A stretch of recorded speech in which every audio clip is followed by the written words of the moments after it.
So hello students, welcome to Success Inc. और आज से हम लोग जीके का जनरल स्टडीज़ का एक नया बैच शुरू करने जा रहे हैं, जो कि होगा इंडियन कॉन्स्टिट्यूशन एंड पॉलिटी। ठीक है, मतलब भारतीय संविधान और राज व्यवस्था। ठीक है बच्चों, तो ये जो क्लासेस होंगी बेटा, ये हिंदी इंग्लिश दोनों पे होंगी। ठीक है, हिंदी इंग्लिश दोनों में होगी, मतलब बाइलिंगुअल क्लासेस होंगी। ये आप ऐप में भी देख सकते हैं क्लासेस फ्री में फ़िलहाल। ठीक है, और डेमो क्लासेस जब तक चल रहे हैं, और साथ साथ यूट्यूब पर भी मैं क्लासेस लेक्चर अपलोड करता रहूँगा। ठीक है, सो जैसे कि मैंने शायद यूट्यूब पे तो इन्फॉर्म नहीं किया था, बट ऐप में इन्फॉर्म किया था। अरिथमेटिक का जो बैच है वो कंप्लीट, मतलब वो उसमें एडमिशन्स खत्म हो चुके हैं, तो वो बैच अब आपको डिस्प्ले नहीं होगा। ठीक है, तो अब जो न्यू बैच है वो कौन सा है? जीके का, जनरल स्टडीज़। अब वो भी न्यू बैच किसका है? पॉलिटी का है, सिर्फ पॉलिटी का है। ठीक है बेटा, याद रखिएगा, ओनली पॉलिटी। चलिए, तो ये तो खैर इधर उधर की बातें थी। तो अब हम शुरू करते हैं क्लास को सीधे। ज़्यादा बातें नहीं करनी है, क्योंकि जीके में अगर बातें करते रहे तो क्लास तो होगी ही नहीं। ठीक है बेटा, चलिए। तो इसका जो सिलेबस होगा ये मैं आपको डिटेल्ड वे में कुछ अगली वीडियोस में आपको समझा दूँगा। ठीक है, जो अब पहले टॉपिक की तरफ बढ़ते हैं, जो कि है हिस्टोरिकल बैकग्राउंड। ठीक है, या फिर हिंदी में कह सकते हैं संविधान का इतिहास। संविधान का इतिहास। अब क्योंकि हिस्टोरिकल बैकग्राउंड है तो ऑब्वियसली बात है, यहाँ पे हिस्ट्री की ही बात चलेगी। ठीक है, तो हिस्टोरिकल बैकग्राउंड जब फिनिश होगा उसके बाद हमारा 1950 में जाके हमारा कॉन्स्टिट्यूशन कंप्लीट हो जाता है। ठीक है, तो हिस्टोरिकल बैकग्राउंड का जो टाइम पीरियड है बेटा, वो बेसिकली वो लगभग है 1773 से 1950 के बीच। ठीक है, अब ये जो हिस्टोरिकल बैकग्राउंड है ये आपका डिवाइड होता है दो चरणों में। ठीक है, पहले चरण को या फर्स्ट जो फेज़ है उसको हम कहते हैं कंपनी रूल। Company rule. ठीक है, दूसरा या कंपनी का शासन। ठीक है, दूसरा जो फेज़ है इसको हम कहते हैं crown rule. Crown rule. Company rule कहाँ से कहाँ तक चला? 1773 से लेकर, वैसे तो अगर देखें बेटा, तो जो अंग्रेज़ों का जो प्रभाव है वो सन 1600 से दिखने लग गया था। ठीक है, तो 1773 से लेकर 1857 तक कंपनी रूल माना जाता है। यहाँ पे रूल किसने किया? रूल किया ईस्ट इंडिया कंपनी ने। ठीक है, क्राउन रूल की बात करें तो जब 1857 हो गया था तो सरकार के पास, मतलब ब्रिटिश सरकार के पास एक तात्कालिक कारण मिल गया था। ठीक है, देखो उद्देश्य तो क्या था हमेशा, जब ईस्ट इंडिया कंपनी भारत में आई, ईस्ट इंडिया कंपनी जब भारत में आई, तो इंडिया, मान लो ये इंडिया है, तो इसको भेजा किसने था? गवर्नमेंट ने। और गवर्नमेंट ने कहा था कि आपको हमारी तरफ से पूरी छूट है कि आप वहाँ जाके क्या कीजिए? ट्रेड कीजिए। ठीक है, तो East India Company as a trader आई थी। बट जब इन्होंने भारत में टैक्स सिस्टम, मतलब दीवानी की प्रणाली, दीवानी बोलते हैं टैक्स सिस्टम को, ठीक है, रेवेन्यू सिस्टम को, जब इन्होंने शुरू कर दिया तो पहली बार देखा गया कि अब ये क्या किसकी तरह काम कर रहे हैं? ट्रेडर की तरह नहीं, अब ये एक एडमिनिस्ट्रेटर की तरह काम कर रहे हैं, प्रशासन की तरह काम करने लगे। ठीक है, एडमिनिस्ट्रेटर की तरह काम करने लगे। तो भारत में हुआ क्या कि इनके द्वारा भ्रष्टाचार होने लग गया, क्योंकि India was a very good market for raw materials. ठीक है बेटा, कच्चे माल के लिए बहुत अच्छा मार्केट था। ठीक है, और यहाँ पे लेबर क्या थी? सस्ती थी हमारी। ठीक है, और यहाँ पे मार्केट बहुत बड़ा था, क्योंकि जब ईस्ट इंडिया कंपनी वाले आए भारत में, तो उस समय बेटा इंग्लैंड की जो सरकार थी, इंग्लैंड की सरकार तो नहीं कहेंगे, इंग्लैंड जो था, इंग्लैंड गुजर रहा था, डेवलप कर रहा था अपना इंडस्ट्रियल फेज, इंडस्ट्रियल रेवोल्यूशन हो रहा था वहाँ पे, औद्योगिक क्रांति हो रही थी। और औद्योगिक क्रांति है तो ऑब्वियस सी बात है कि इंग्लैंड के जो उद्योगपति है वो, उन्होंने इंग्लैंड सरकार पे प्रेशर बनाया कि हमको रॉ मटेरियल चाहिए, हमको लेबर चाहिए, हमको मुनाफा चाहिए। तो यही इन सारे कारणों की या इन सारे उद्देश्यों की पूर्ति कौन करता था? भारत का मार्केट करता था। और उसकी तरह उस उद्देश्य को पूरा करने के लिए ईस्ट इंडिया कंपनी कैसे आई? एज एन एजेंट के रूप में भारत आई थी, जो कि पहले ट्रेड कर रही थी और बाद में वो एडमिनिस्ट्रेटर बन गई। बट इंग्लैंड की सरकार ये जरूर जानती थी कि हम जब मर्जी चाहें तो हम ईस्ट इंडिया कंपनी को क्या कर सकते हैं? हटा सकते हैं, क्योंकि सरकार तो संसद की के द्वारा ही चलाई जाएगी। ठीक है बेटा, तो ये इसका एक बैकग्राउंड है। ठीक है, तो उद्देश्य तो था ही कि हमको क्या करना है? ईस्ट इंडिया कंपनी को हटाना है। ठीक है, तो इसीलिए 1857 में जब क्रांति हुई हमारी, ठीक है, सिपाही म्यूटिनी हुई, ठीक है, जब जहाँ पे आप मंगल पांडे का भी नाम सुनते हैं, ठीक है, तो सिपाही म्यूटिनी हुई, तो वो एक तात्कालिक कारण बना। ठीक है, जिसने ट्रिगर कर दिया कि 1858 से किसका शासन शुरू होगा? ब्रिटिश सरकार का शासन शुरू होगा। तो इसी के लिए हम इसको क्राउन रूल कहते हैं। ठीक है, तो 1858 से लेकर 1950 तक क्या माना जाता है बेटा? क्राउन रूल माना जाता है। तो ये होगा हिस्टोरिकल बैकग्राउंड। ठीक है, तो इसके बाद हम क्या करेंगे? 1950 के बाद जब हमारा संविधान बन जाएगा, तब हम संविधान के बारे में पढ़ना शुरू करेंगे। बट क्योंकि हमारा संविधान में मैक्सिमम थिंग्स या जो जितने भी फीचर्स हैं या बहुत कुछ जो है वो उसके हिस्टोरिकल एस्पेक्ट पर भी क्या करता है, डिपेंड करता है। तो इसलिए हिस्टोरिकल बैकग्राउंड पढ़ना जरूरी है। अदरवाइज हम सीधे क्लास प्रेम्बल से शुरू कर सकते थे, संविधान की प्रस्तावना से भी शुरू कर सकते थे, ठीक है, बट ऐसा नहीं करना है, ठीक है। तो आई होप आपको साउंड वगैरह सब कुछ क्लियर होगा। लेट मी चेक्स, ठीक है, एवरीथिंग इज़ गुड, ठीक है भाई। तो मैथ्स में तो चलो, अब मैथ्स का जब सेकंड आएगा बैच, शायद 1 महीने बाद मैं एडवांस मैथ्स का लाऊँ, ठीक है, तो तब देखेंगे, वो बातें बाद में करेंगे, ठीक है। तो 1858 से 1950 तक क्या माना जाता है, क्राउन रूल माना जाता है, ठीक है। अब ये बात आती है सर कि कुछ प्रश्नों का आंसर है कि संविधान है ना, ये बेसिकली ये संविधान का इतिहास है। तो संविधान कौन लाया, ठीक है, कौन लाया संविधान? तो संविधान लाने वाला कौन था? ब्रिटिश संसद या ब्रिटिश पार्लियामेंट, ठीक है। किसके लिए संविधान लाया गया? ईस्ट इंडिया कंपनी के लिए, ठीक है ना। क्यों? भारत में शासन करने के लिए, भारत में शासन करने के लिए, प्लस ईस्ट इंडिया कंपनी को, EIC लिख रहा हूँ मैं इसको, ठीक है, ईस्ट इंडिया कंपनी को कंट्रोल करने के लिए। ये 3 पॉइंट हमारे कंप्लीट हुए, ठीक है। चलिए अब हम आगे बढ़ते हैं, ठीक है। तो अब संविधान कब कब आया, ये भी तो बात है ना। तो किस तरीके से अभी हम कैसे कैसे आया 1773 से लेकर 1950 का जो समय है, तो कैसे आया? तो सबसे पहले हम स्टडी करेंगे किसके बारे में, कंपनी रूल के बारे में। तो कंपनी रूल के समय जो संविधान आया है वो किस तरीके से आया? तो सबसे पहले जो आया था वो 1773 में आया था, एक रेगुलेटिंग एक्ट। इसको हिंदी में भी रेगुलेटिंग एक्ट ही कहा जाएगा, ठीक है। बट इस एक्ट की कुछ कमियां थी, तो इसी को पूरा करने के लिए 1784 में पिट्स इंडिया एक्ट लाया गया, ठीक है। अब हो क्या रहा था, हर एक्ट में 20-20 साल की मोनोपली और थोड़े थोड़े चेंजेस के साथ ईस्ट इंडिया कंपनी के अधिकारों को कम कर दिया जा रहा था और क्राउन की सत्ता को बढ़ाने के लिए कुछ प्रावधान दिए जा रहे थे। तो पहला एक्ट तो 1773 में आया और उसको चेंज करने के लिए तो 1784 आया। बट जो अगला एक्ट आया वो इस 1773 के ठीक 20 साल बाद आएगा, दैट इज 1793 में, जिसको हम बोलते हैं चार्टर्स एक्ट। चार्टर्स नहीं होगा, चार्टर एक्ट, ठीक है। उसके बाद ठीक 20 साल बाद और एक और एक्ट आया 1813 का, चार्टर एक्ट, ठीक है।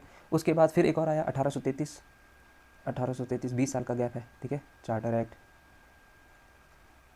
ठीक है। फिर उसके बाद फिर से 20 साल बाद 1853, तो एक और एक्ट आया जिसको हम चार्टर एक्ट ऑफ 1853 के नाम से जानेंगे, ठीक है। इसके बाद 1858 में क्या हुआ, आपको पता ही है कि वहाँ से क्राउन रूल शुरू हुआ, तो उसके बारे में हम बाद में करेंगे, फिलहाल अभी इसके बारे में। तो इसका देखा जाए तो कंपनी रूल किसके द्वारा हुआ? रेगुलेटिंग एक्ट के द्वारा हुआ, ठीक है। ये कितने थे संख्या में? 1। और चार्टर एक्ट कितने हैं? चार्टर एक्ट है आपके, देखो 1 2 3 4 हमारे क्या हुए, चार्टर एक्ट हुए। तो इन 5 रूल्स के थ्रू क्या हुआ, ईस्ट इंडिया कंपनी का शासन हटा दिया गया, ठीक है। Is it clear? ठीक है।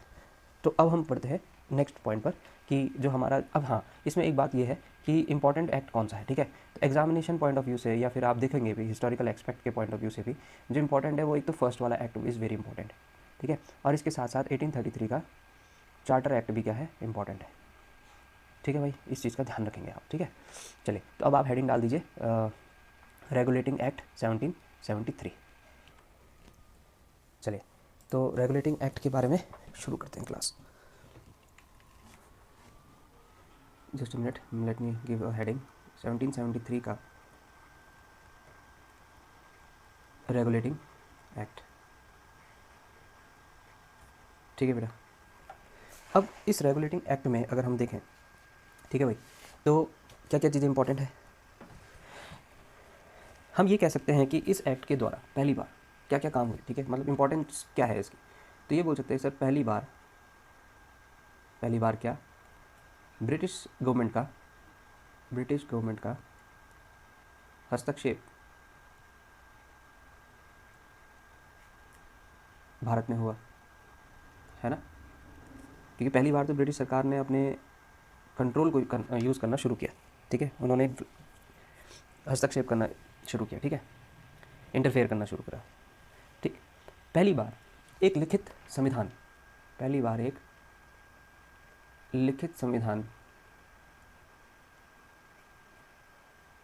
ठीक है, EIC के मामलों को, EIC मतलब ईस्ट इंडिया कंपनी के, बेटा राइटिंग का थोड़ा सा अवॉइड करना, ठीक है, क्योंकि डिजिटली लिखना थोड़ा टफ होता है। EIC के मामलों को कंट्रोल करने के लिए, EIC के मामलों को कंट्रोल करने के लिए आया। ठीक है।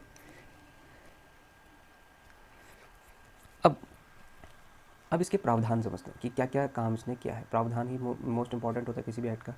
तो पहला प्रावधान क्या है? पहला प्रावधान है वॉरेन हेस्टिंग से जुड़ा हुआ, वॉरेन हेस्टिंग। क्योंकि वॉरेन हेस्टिंग से अगर हम ऐसे एक लाइन बनाकर समझे तो वॉरेन हेस्टिंग के लिए पहला बात क्या है? He became first governor general of Bengal. Bengal के पहले गवर्नर जनरल बनाए गए।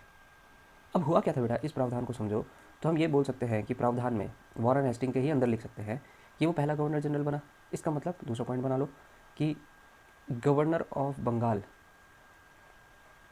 के पद को क्या रिप्लेस किया? किसने रिप्लेस किया? गवर्नर जनरल ऑफ बंगाल ने। मतलब नाम चेंज किया गया।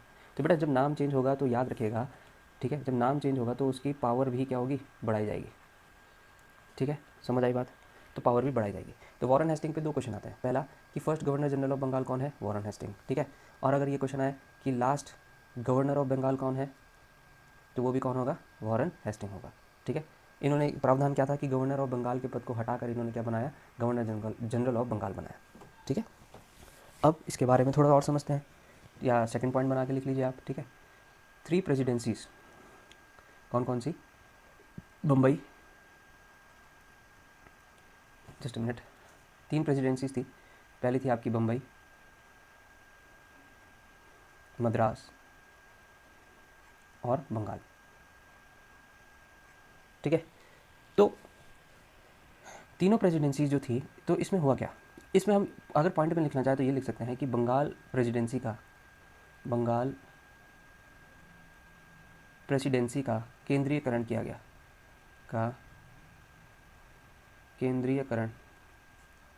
गया, इसका मतलब कि सर जो 3 प्रेसिडेंसीज थी, मतलब बम्बई, मद्रास और बंगाल, तो बम्बई और मद्रास की जो प्रेसिडेंसीज थी ये किसके अधीन हो गई? बंगाल के अधीन हो गई। यहाँ भी एक गवर्नर था, यहाँ भी एक गवर्नर था, और यहाँ अब क्या बन गया था? गवर्नर जनरल बन गया था। ठीक है।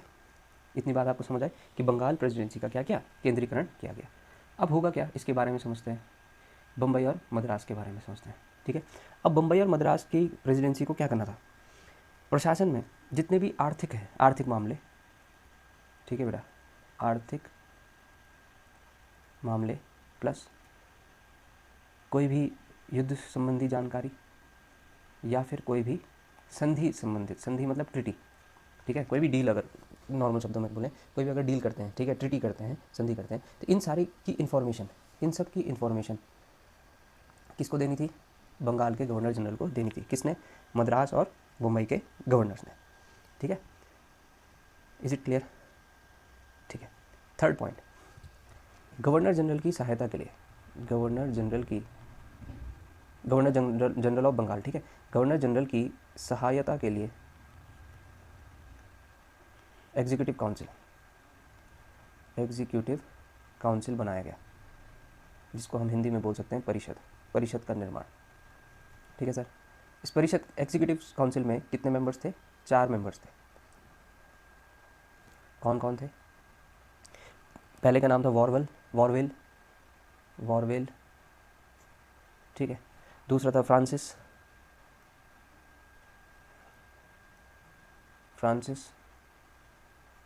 ठीक है। तीसरा था आपका क्लेबरिंग,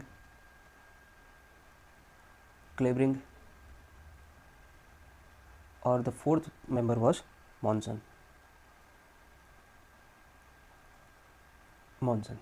ठीक है। बट हुआ क्या था कि 1776 में, ठीक है, मॉनसन वॉज रिप्लेस्ड बाय, ठीक है, मॉनसन को हटा दिया, मतलब रिप्लेस कर दिया था एडवर्ड व्हीलर ने 1776 में। तो ये 4 मेंबर्स थे। ठीक है। अब होना क्या था, ये जो 4 मेंबर थे इनको गवर्नर जनरल की सहायता के लिए भेजा गया था। ठीक है। अब इन 4 मेंबर्स की नियुक्ति कैसे होती थी? ठीक है। ये जो 4 मेंबर्स थे इनकी जो नियुक्ति होती थी ये होती थी ब्रिटिश गवर्नमेंट के द्वारा, ब्रिटिश गवर्नमेंट के द्वारा, ठीक है। अब ये क्या करेंगे, ऐसा होता था ना कि भाई भ्रष्टाचार बढ़ रहा है तो क्या पता हमारा गवर्नर ही क्या हो भ्रष्ट हो, है ना। तो ये पहले वो लोग थे जो as a agent of government बनकर आए, किसके ऑफिस में, गवर्नर जनरल के ऑफिस में। अब गवर्नर परेशान ना हो तो उसकी इसीलिए उसकी पोस्ट को भी बढ़ा दिया गया, सेंट्रलाइजेशन कर दिया गया प्रेसिडेंसीज का, ठीक है। अब होता क्या था कि यहाँ पर परिषद को एक अधिकार भी दिया गया था, ठीक है। परिषद का अधिकार कैसे डिसाइड होगा, ठीक है, अधिकार कैसे डिसाइड होगा, अधिकार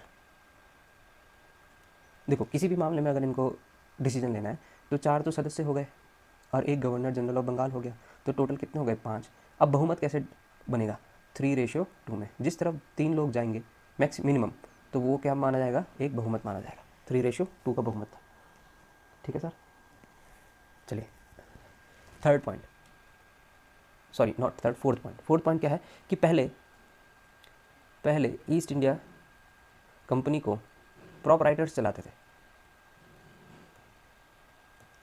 प्रोपराइटर्स चलाते थे, ठीक है। बट अब क्या हुआ कि यहाँ पे जिनको हम कोर्ट ऑफ डायरेक्टर भी कहते हैं, ठीक है, प्रोपराइटर्स मतलब कोर्ट ऑफ डायरेक्टर्स, इनकी संख्या भी चेंज कर दी गई, ठीक है। संख्या क्या कर दी गई, 24 इनकी संख्या थी, ठीक है। कोर्ट ऑफ डायरेक्टर्स का टेन्योर क्या था, मतलब कब तक रहेंगे, ये रहते थे आपके मैक्सिमम, नॉट मैक्सिमम, 6 वर्ष तक रहते थे, ठीक है सर। अब इनकी कंडीशन भी चेंज कर दी, इन्होंने कहा भाई एक्चुअली क्या होता था कि पहले ये कोर्ट ऑफ डायरेक्टर किसके होते थे, ईस्ट इंडिया कंपनी के होते थे, ठीक है बेटा। तो पहले ये होता, अब क्या डिसाइड हुआ कि भाई जिसके पास या जिस भी व्यक्ति के पास 1000 पाउंड स्टर्लिंग, ये उनकी मुद्रा थी, 1000 पाउंड स्टर्लिंग के शेयर्स होंगे, के शेयर होल्डर ही मतदान कर सकते हैं, पहले मेरे को लिखने दीजिए, मतदान कर सकते हैं। पहले क्या होता था बेटा कि कोर्ट ऑफ डायरेक्टर्स को अपॉइंट करने के लिए, ठीक है, ये अपॉइंट कहाँ होते थे, विदेशों में, मतलब आपके इंग्लैंड में अपॉइंट होते थे। तो कोर्ट ऑफ डायरेक्टर्स को का इलेक्शन करने के लिए या उनको चूज़ करने के लिए शेयर होल्डर्स क्या करते थे, अपने आपस में से वोटिंग करते थे। और कंडीशन ये थी कि अगर जो भी 500 पाउंड स्टर्लिंग तक का जो शेयर होल्डर होगा वही उस पर उसके पास अधिकार होगा कि वो उनका इलेक्शन कर सके या मतदान कर सके, ठीक है। तो उस कंडीशन को भी चेंज कर दिया, बोला गया कि 1000 पाउंड के शेयर होल्डर्स जो होंगे, ठीक है, वही क्या करेंगे, कोर्ट ऑफ डायरेक्टर्स का अपने आपस में से ही कलेक्ट करते थे, है ना। तो उनका चुनाव करके कोर्ट ऑफ डायरेक्टर की पद पर उनको भेजेंगे, ठीक है। तो ये थोड़ा सा चेंज कर दिया था इन्होंने, ठीक। चलिए नेक्स्ट, ये 4 पॉइंट आपको समझ आए होंगे। चलिए नेक्स्ट लिखिए, 5 हो चुके हैं शायद, 6 लिखिए, गवर्नर जनरल को अध्यादेश मतलब ऑर्डिनेंस, ठीक है, अध्यादेश मतलब ऑर्डिनेंस जारी करने का अधिकार दिया गया,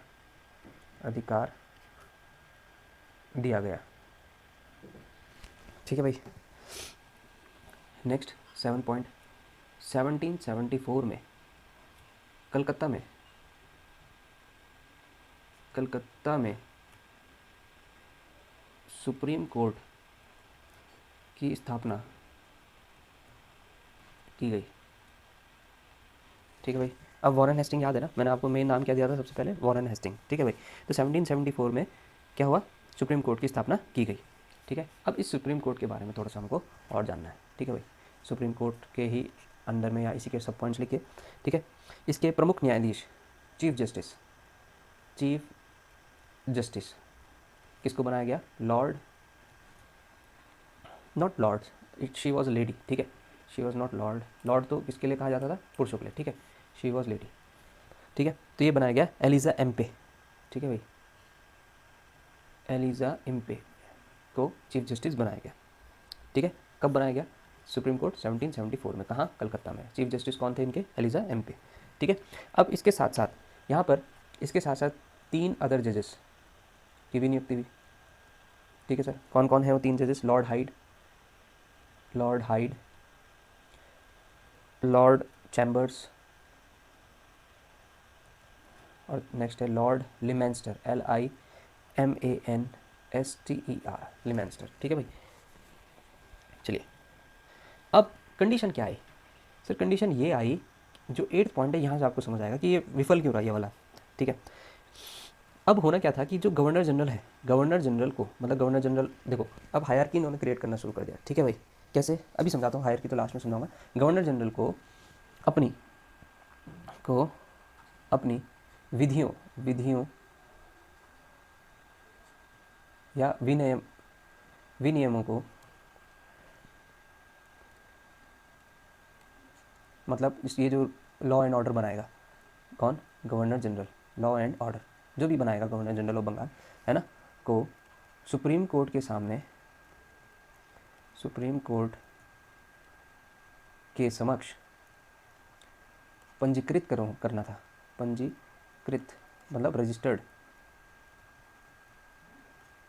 करना अनिवार्य था, ठीक है। अब होगा क्या कि इन्होंने एक तरफ से गवर्नर जनरल को पावर्स तो दी, क्योंकि गवर्नर जनरल ऑफ बंगाल जो है वो किसके अधीन आ गया, उसके अधीन कौन कौन आ गए? मद्रास और बॉम्बे, ठीक है सर।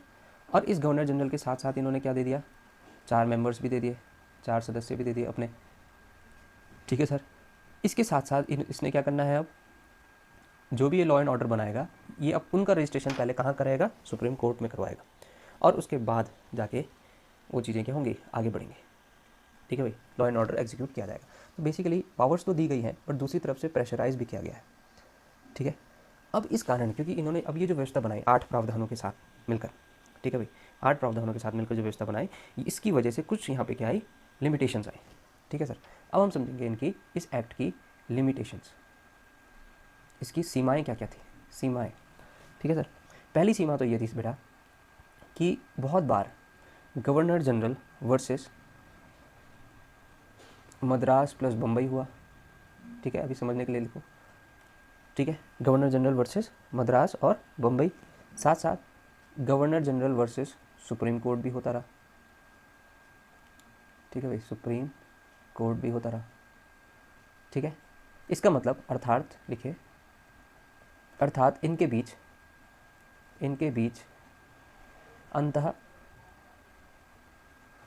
बीच अंतः संबंध क्या था? स्पष्ट नहीं था, क्योंकि पावर्स में क्या होने लग गया? पावर्स में रिलेशन स्पष्ट नहीं था। सुप्रीम कोर्ट कह रहा था मैं ऊपर हूँ, गवर्नर जनरल कह रहा था, बंगाल का गवर्नर जनरल कह रहा था मैं ऊपर हूँ। बंगाल के गवर्नर जनरल को चुनौती मिल रही थी इन 4 सदस्यों से, क्योंकि मैंने बताया तो सही कि आपको कि 4 सदस्यों में बहुमत तो बन रहा था, बट 3:2 का था, ठीक है भाई। तो हो सकता है कि 4 सदस्य अपनी संख्या पर ज़्यादा थे, तो इस वजह से कुछ गवर्नर जनरल के जो डिसीजंस हैं उनको वो इन्फ्लुएंस करते, ठीक है। और मद्रास और बॉम्बे के जो गवर्नर्स थे इनको रिपोर्ट करने के लिए बोला गया था, ये रिपोर्ट भी नहीं कर रहे थे, क्योंकि ऐसी कोई बॉडी थी ही नहीं जो रिपोर्ट मांगती, समझ आई बात? ऐसी कोई बॉडी ही नहीं थी जो रिपोर्ट मांगती। सरकार ने कह तो दिया कि भाई आप रिपोर्ट करोगे फाइनेंशियल रूप से, या फिर कोई भी युद्ध करोगे या कोई भी संधि करोगे उसकी आप रिपोर्ट करोगे हमें, बट रिपोर्ट मांगने के लिए तो कोई बॉडी बनाई नहीं थी। तो जब किसी ने मांगी नहीं रिपोर्ट, तो मद्रास और बॉम्बे के या फिर हम बोल सकते कोर्ट ऑफ डायरेक्टर्स ने भी रिपोर्ट करना था, तो उन्होंने रिपोर्ट ही नहीं किया, ठीक है बेटा। अब इसको हम क्या समझ सकते हैं? देखो, जब गवर्नर जनरल, ठीक है, इतना समझ आया। इसी कारण क्या हो रहा था, इतना समझ गया आपकी बहुमत से भी निर्णय इन्फ्लुएंस हो सक रहा था, ठीक है। चलिए, तो तीसरा यहीं पर लिखिए, तीसरा पॉइंट, गवर्नर जनरल वर्सेस या executive council, governor general versus executive council, ठीक है। तीसरा क्या है? Governor general versus executive council, ठीक है। अब इनके एग्जाम्पल लिखते हैं, ठीक है। Governor general versus executive example का एक सिंपल सा उदाहरण है, इसका जो एग्जाम्पल होगा वो है फर्स्ट एंग्लो मराठा वॉर। ये इसी कारण से हुआ था, गवर्नर जनरल और एग्जीक्यूटिव काउंसिल के बीच जो मतभेद हुआ था उसकी वजह से ही एंग्लो मराठा वॉर हुआ था। उसकी वजह से नहीं था, बट ये इसने भूमिका निभाई थी, क्योंकि एक एग्जीक्यूटिव काउंसिल कह रहा था कि हमको क्या करना चाहिए, मराठास के ऊपर अटैक कर देना चाहिए, जबकि वॉन हेस्टिंग उस समय कह रहा था कि भाई अभी मराठा सशक्त हैं, हम नहीं उनको हरा सकते। तो जो मेंबर था वो सीधे लंदन चला गया और वहाँ जाके अपने इस प्रस्ताव को रखा, उसने गवर्नर जनरल की बात नहीं मानी। सरकार को लगा कि ठीक है हम कर देते हैं मराठास के अगेंस्ट वॉर, तो सरकार के दबाव में आके वॉन हेस्टिंग को सेना भेजनी पड़ी और वो सेना हार गई। तो ये एक एग्जाम्पल है, ठीक है बेटा। चलिए, ठीक है, चलिए। नेक्स्ट, अब क्या कहानी हुई, तो लिमिटेशन आपको समझ आई। चलिए अब सुप्रीम कोर्ट पर वापस आते हैं एक पॉइंट और समझने के लिए, ठीक है, जस्ट मिनट। तो नेक्स्ट पॉइंट लिखिए लिमिटेशंस का, एक एग्जांपल और लिखिए। राजा नंद कुमार केस में, नंद कुमार केस में, ठीक है, राजा नंद कुमार केस में वॉरेन हेस्टिंग ने अपने अधिकारों का गलत प्रयोग करते हुए, लॉर्ड एलिजा इम्पे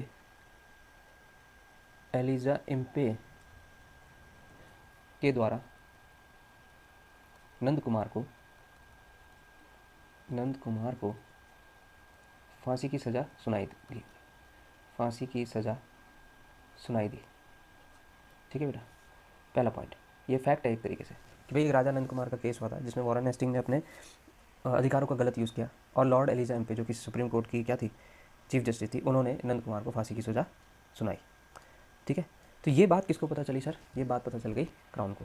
ठीक है, क्राउन को ये बात पता चली, और जैसे ही क्राउन को ये बात पता चली तो उसने वॉरेन हेस्टिंग को वापस बुला लिया, वॉरेन हेस्टिंग को वापस बुलाया गया।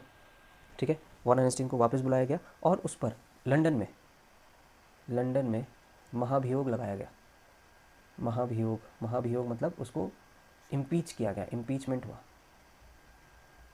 सज़ा सुनाई दी। ठीक है, इज इट क्लियर। अब ये क्वेश्चन भी आता है कि महाभियोग कब लगा और किसने लगाया, तो महाभियोग वॉरेन हेस्टिंग के ऊपर लगा 1785 में। ठीक है भाई, बाय 1785 बाय एडमंड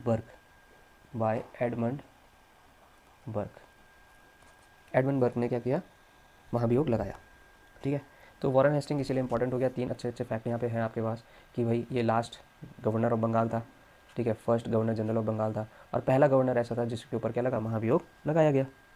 ठीक है, साथ साथ तो ये तो था, इसके द्वारा क्या प्रॉब्लम उठी, इसके द्वारा ये प्रॉब्लम उठी कि सुप्रीम कोर्ट वर्सेस क्या हुआ, पीपल ऑफ कोसीजुरा केस। क्या था कोसीजुरा केस, ये था कि ये एक बेसिकली क्या था, व्यापारिक केस था। ठीक है, इसमें हुआ क्या था कि सुप्रीम कोर्ट बंगाल की टेरिटरी से बाहर भी क्या करने लग गया था, डिसीजंस को इन्फ्लुएंस करने लग गया। ठीक है, तो गवर्नर जनरल ने यहाँ पर बोला कि भाई आप सुप्रीम कोर्ट ऑफ इंडिया नहीं हो, आप क्या हो, सुप्रीम कोर्ट ऑफ बंगाल हो या सुप्रीम कोर्ट ऑफ कोलकाता हो। ठीक है भाई, तो इन दोनों की क्योंकि पावर्स में क्या हो रही थी, डिफ्रेंशिएट हो रही थी। ठीक है, पावर्स डिफ्रेंशिएट कर रही थी, तो इस वजह से ये केस भी उठा। तो यहाँ पर हम कह सकते हैं कि हाँ, सभी के बीच में क्या हो रही थी, पावर्स में कन्फ्यूजन हो रहा सभी को। ठीक है, चलिए, तो ये समझ आया आपको कि केस क्या था, सॉरी एक्ट क्या था और उसकी लिमिटेशंस क्या थी। ठीक है, एक लास्ट प्रावधान अगर छूट गया होगा तो आप इसको जरूर लिख लीजिएगा, खैर वो मैं बता भी चुका हूँ, बस लिख लीजिएगा कि ईस्ट इंडिया कंपनी के एकाधिकार को 20 वर्ष बढ़ाया गया, 20 वर्ष बढ़ाया गया। बस सिंपल सा एक फैक्ट था, ये तो खैर हम सभी जानते हैं। ठीक है, और साथ साथ लास्ट फैक्ट लिख लीजिए इसमें कि ईस्ट इंडिया कंपनी के अधिकारियों को निजी व्यवसाय या रिश्वत लेने की मनाही। ठीक है, खैर इतना इंपॉर्टेंट नहीं है। ठीक है, चलिए, तो ये आपको समझ आया होगा। अब क्योंकि लिमिटेशंस भी आ गई इसकी, ठीक है भाई, लिमिटेशंस भी आ गई और क्या आ गई, साथ साथ इसके हमने प्रावधान भी पढ़ लिए। अब ये देखेंगे इसका सॉल्यूशन क्या निकला। ठीक है, तो इसको चेंज करने के लिए, इन कमियों को दूर करने के लिए क्या क्या सॉल्यूशन सरकार ने किया, उसके बारे में समझते हैं। तो अगर लिमिटेशंस हम समझ गए कि सर, अगर देखो ओवरऑल देखें तो लिमिटेशंस क्या थी सर, पावर्स में कन्फ्यूजन हो रहा था जिस वजह से governor general versus supreme court हो रहा था, कभी supreme court versus people of India हो रहा था। ठीक है, गवर्नर जनरल वर्सेस उसके जो एग्जीक्यूटिव काउंसिल हो रहा था कई बार। ठीक है, और ये जो मद्रास और मुंबई वाले थे ये क्या नहीं कर रहे थे, ये रिपोर्ट ही नहीं कर रहे थे क्योंकि रिपोर्ट मांगने वाली कोई बॉडी ही नहीं थी। ठीक है, इतना आपको समझ आया होगा। अब इसके समाधान के लिए क्या हुआ, तो यहाँ पर लिखिए 1781 का नेक्स्ट हेडिंग, तो ये तो कंप्लीट हो गया था 1773 का। तो अब अगला जो है 1781 का अमेंडमेंट एक्ट, 1781 का अमेंडमेंट एक्ट मतलब संशोधनात्मक अधिनियम। ठीक है, संशोधन अधिनियम, ये दूसरा है। पहला था 1773 का रेगुलेटिंग एक्ट था, ये हमने कर लिया, इसके हमने प्रावधान भी समझ लिया और लिमिटेशन भी समझ लिया। अब इन्हीं लिमिटेशंस के सुधार के लिए क्या आएगा, संशोधन अधिनियम आएगा। ठीक है, इसका पहला पॉइंट लिखिए, सुप्रीम कोर्ट सिर्फ कलकत्ता का ही सुप्रीम कोर्ट होगा। ठीक है भाई, सुप्रीम कोर्ट सिर्फ कलकत्ता का ही सुप्रीम कोर्ट होगा। मैंने आपको इससे रिलेटेड केस क्या बताया था, कोसीजुरा का व्यापारिक केस। ठीक है, इसीलिए ये अमेंडमेंट आया, आपकी बहुत सारी बुक्स में नहीं है लिखा हुआ। ठीक है, नेक्स्ट, भारतीय विधियों का भी ज्ञान रख कर फैसला करेगा। ठीक है, सुप्रीम कोर्ट भारतीय विधियों का मतलब भारतीय जो कानून है उसके हिसाब से, मतलब भारत में क्या प्रचलन है, भारत के लोगों की क्या फीलिंग्स है उसके हिसाब से। ठीक है, भारतीय विधियों का ख्याल रख कर, ठीक है, ख्याल रख कर फैसला करेगा। ठीक है, ऐसा नहीं है जैसे कि मैंने इससे रिलेटेड आपको क्या केस बताया था, राजा नंद कुमार का केस। ठीक है, उसमें कुछ लोग और भी शामिल थे, घसीटी बेगम थी और एक और था, खैर इतना इंपॉर्टेंट नहीं है। रख कर फैसला करेगा, तो राजा नंद कुमार केस से। ठीक है, तीसरी चीज़, गवर्नर जनरल को पंजीकरण के प्रावधान से मुक्ति। गवर्नर जनरल को अब जरूरी नहीं है कि वो विधि निर्माण मतलब कानून बनाने के जितने भी मामले हैं, है ना, तो उसमें वो सुप्रीम कोर्ट से पंजीकरण कराएगा, ऐसा नहीं है। तो सुप्रीम कोर्ट अब उसके लॉ एंड ऑर्डर को भी क्या नहीं करेगा, इन्फ्लुएंस नहीं करेगा, उस पर इंटरफेयर नहीं करेगा। गवर्नर जनरल को रजिस्ट्रेशन कराने की जरूरत नहीं है किसी भी नए लॉ एंड ऑर्डर को। तो यहाँ पे अब क्या हुआ, इन्होंने थोड़ा सा, क्योंकि अब गवर्नर जनरल को इन्होंने कुछ ज़्यादा ही स्ट्रिक्ट कर दिया। भाई सुप्रीम कोर्ट भी परेशान कर रहा था, supreme court versus people of India भी हो रहा था, जिसमें मैंने आपको बताया। ठीक है भाई, तो ये इस वजह से क्या होगा कि अब आप देखेंगे कि इस अमेंडमेंट एक्ट में जो गवर्नर जनरल है इसको थोड़ी सी क्या दी गई, फ्रीडम दी गई, ये समझ सकते हैं इसको। ठीक है, चलो, तो ये एक छोटा सा एक्ट इसके बाद है। तीसरा एक्ट क्या है, ठीक है, इसको मैं ओमिट कर देता हूँ, तीसरे एक्ट पर चलते हैं। अब मैंने जब आपको एक्ट बताए थे तो 1773 के रेगुलेटिंग एक्ट के बाद मैंने आपको सीधे 1784 का पिट्स इंडिया एक्ट बताया था। ठीक है, अब क्योंकि कुछ लिमिटेशंस भी थी ना इस एक्ट की, तो इसीलिए यहाँ पे एक छोटा सा एक्ट भी आता है जो कि एक अमेंडमेंट एक्ट है, कभी कभी पूछ भी लेते हैं। ठीक है, एग्जाम में, इसलिए हमने यहाँ पर इसको मेंशन करना है। तो अब हमारी जो हेडिंग बनेगी वो क्या बनेगी, पिट्स इंडिया एक्ट की। तो नेक्स्ट आप हेडिंग डालिए 1784 का पिट्स इंडिया एक्ट, 1784 का पिट्स इंडिया एक्ट। ठीक है भाई, पहला पॉइंट ये किसने दिया था, बाय विलियम पिट। ठीक है बेटा, दूसरा क्या होगा सर, इसमें कंपनी को एक अधिकार मिला, व्यापारिक एक अधिकार मिला। ठीक है बेटा, याद रखना, व्यापारिक एक अधिकार मतलब ट्रेड मोनोपोली जिसको हम बोल सकते हैं। ठीक है भाई, व्यापारिक एक अधिकार मतलब ट्रेड मोनोपोली। ठीक है, क्राउन को क्या मिला, मतलब संसद को क्या मिला, मतलब ब्रिटिश सरकार को क्या मिला, सैन्य प्रशासन और राजस्व। ठीक है बेटा, क्या मिला, सैन्य प्रशासन और राजस्व। अब यहाँ पे आप देखो, अब इन्होंने क्या करा, थोड़ा सा और चेंज कर दिया भाई, सैन्य प्रशासन और राजस्व के नियंत्रण के लिए, ठीक है, सैन्य प्रशासन और राजस्व के नियंत्रण के लिए बोर्ड ऑफ कंट्रोल का गठन किया गया। के नियंत्रण के लिए किसका गठन किया गया बेटा, बोर्ड ऑफ कंट्रोल का गठन किया गया। अब मैंने आपको पिछले स्लाइड में बताया था कि रिपोर्ट भेजने के लिए तो ब्रिटिश सरकार ने कहा था कि भाई जो भी आप संधि करोगे, जो भी युद्ध करोगे, जो भी आर्थिक मामले हैं, सबकी रिपोर्ट भेजोगे, और वो रिपोर्ट लेने वाला कोई था ही नहीं। तो इस एक्ट के द्वारा, वाह, आपको अब आवाज़ सही आ रही है बेटा, ठीक है, तो इस एक्ट के द्वारा क्या होगा, वॉल्यूम थोड़ा सा कम हो गई होगी शायद, अब सही आ रही होगी। ठीक है भाई, तो इस एक्ट के द्वारा बोर्ड ऑफ कंट्रोल का गठन किया गया। ठीक है, बोर्ड ऑफ कंट्रोल क्या है, इसमें 6 सदस्य होंगे। ठीक है, बोर्ड ऑफ कंट्रोल क्या है बेटा, इसमें कितने सदस्य होंगे, 6 सदस्य होंगे। ठीक है, जिसमें से एक विदेश मंत्री होगा, और एक यहाँ पर वित्त मंत्री होगा। ठीक है भाई, तो ये किसके लिए बनाया गया, सूचना के लिए। नेक्स्ट, गवर्नर जनरल की परिषद के सदस्यों की संख्या 4 से घटाकर 3 कर दी गई। ठीक है भाई, एग्जीक्यूटिव काउंसिल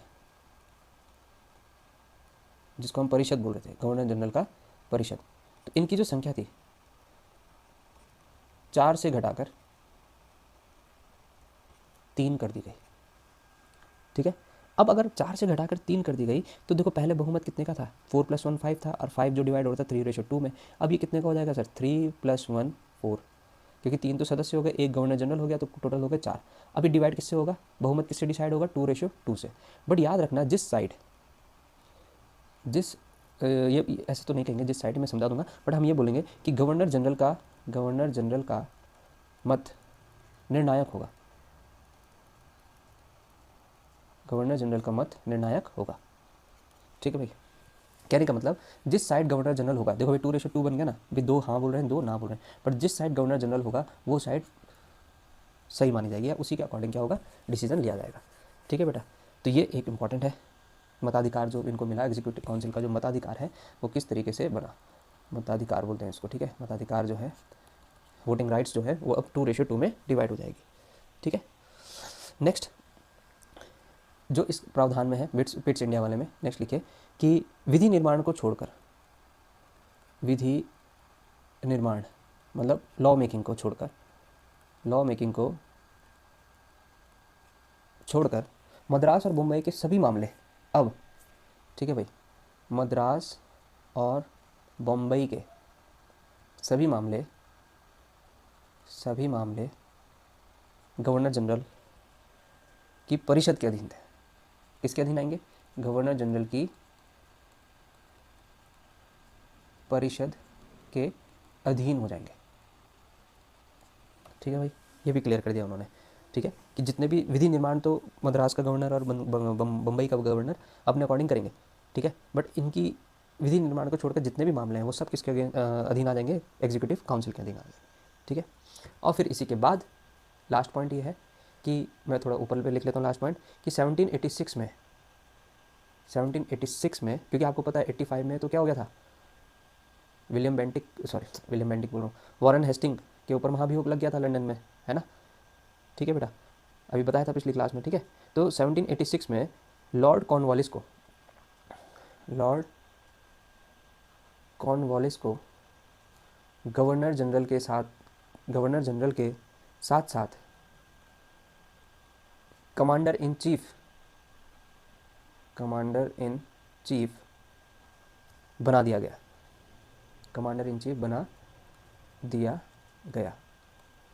ठीक है, अब होगा क्या, कमांडर इन चीफ क्या करेगा। ठीक है, थोड़ा सा मैं यहाँ पे जगह बनाऊंगा और अब लिखेंगे इसके बारे में, ये इसी एक्ट के थ्रू है। ठीक है बेटा, क्योंकि अब ये कमांडर इन चीफ है, कमांड करेगा, तो यहाँ से अब क्या हुआ कि विशेष परिस्थितियों में, ठीक है, इसका मतलब क्या है कि विशेष परिस्थितियों में, मान लीजिए कभी वॉर की कंडीशंस आ रही हैं, ठीक है, या फिर विद्रोह होने लग गया, तो विशेष परिस्थितियों में कॉर्नवालिस अपनी परिषद के नियमों को रद्द कर सकता है। ठीक है भाई, विशेष परिस्थितियों में कॉर्नवालिस अपनी परिषद के नियमों को रद्द कर सकता है, रिजेक्ट कर सकता है, रद्द कर सकता है। ठीक है, तो ये प्रावधान भी था इसमें, मतलब जैसे अगर वॉर का समय, विद्रोह का समय हो रहा है, तो वो परिषद के अधीन नहीं रहेगा अभी भी। ठीक है, उसको बहुमत लेने की जरूरत नहीं है, या फिर कोई पुराना रूल है तो कॉर्नवालिस उसको आसानी से क्या कर सकता है, हटा सकता है। ठीक है भाई, तो इतना आपको समझ आया आज की क्लास में। थोड़ा सा 10 मिनट के लिए आई थिंक शायद साउंड की कुछ लो हो गई थी साउंड। ठीक है, बट फिर भी आपको ये क्लास कैसी लगी आप ज़रूर बताइए। ठीक है बेटा, क्लास कैसी लगी आप ज़रूर बताइए, और फिर एक दिन के गैप के बाद, ठीक है, एक दिन के गैप के बाद क्या होगा, अगली क्लास यहाँ पे आइए। ठीक है, और अभी डेमो क्लासेस चल रही हैं, और आज से यहाँ पे क्या होगा, आप सक्सेस इंक ऐप को डाउनलोड कर लो। ठीक है बेटा, सक्सेस इंक ऐप को डाउनलोड कर लीजिए, वहाँ पे बैच बन चुका है, किसका, इंडियन पॉलिटी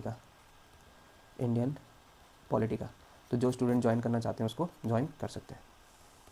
ठीक है भाई, तो अभी के लिए इतना ही है, और अब अगली जो क्लास होगी हम आगे बढ़ेंगे। तो हिस्टोरिकल डेवलपमेंट जब खत्म हो जाएगा उसके बाद हम कॉन्स्टिट्यूशन के प्रियम्बल से शुरुआत करेंगे।